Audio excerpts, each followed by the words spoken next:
Hello everyone, it's Shane Kanto, your Wasteland reviewer, and I'm here to review the new horror film, The Headmistress.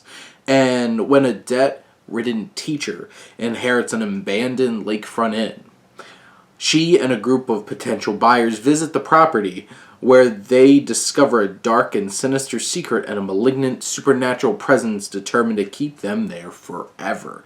And this is from writer-director Christopher Miklos, who also co-directed the film, along with Jay Shapiro.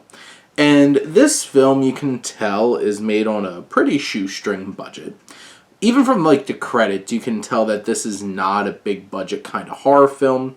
From just the stock of the footage, it looks very grainy, and there's just something about the coloring of everything in this film that feels so off-putting and just so unattractive.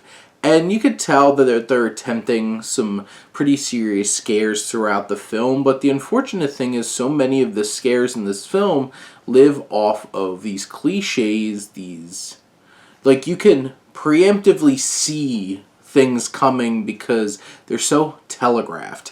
From every scare for the most part in this film feels overly telegraphed. And then it tries to use its music and sound effects as these obnoxious, really overbearing auditory jump scares that just do not add to the scares. They actually take away from it. It becomes so ridiculous and just crazy and weird that it really takes you out of the film because it's so obnoxious. It's so over the top. Now, all these characters in this film are pretty thin.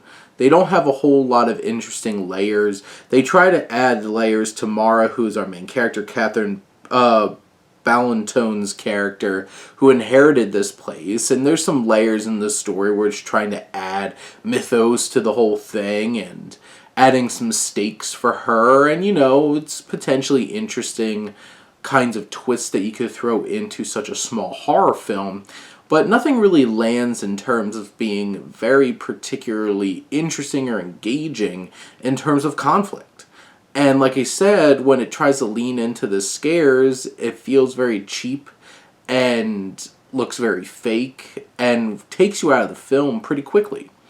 The visual palette of the film is kind of gross and grotesque and not very inviting in any way, shape, or form.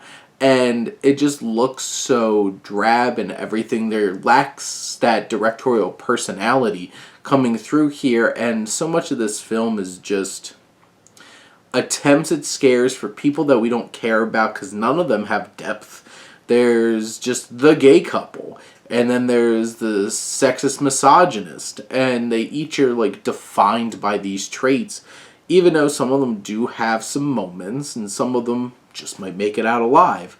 But in the end, this is feels like a pretty wasted kind of concept. It's not a specifically unique or different kind of concept, but it just feels like everything feels so pedestrian and or just so half-assed that it doesn't really feel that this film has delivered the impact that it should. But those are my thoughts on The Headmistress. Let me know what you think, and let's talk some movies. But thank you as always for tuning in and supporting your Wasteland reviewer.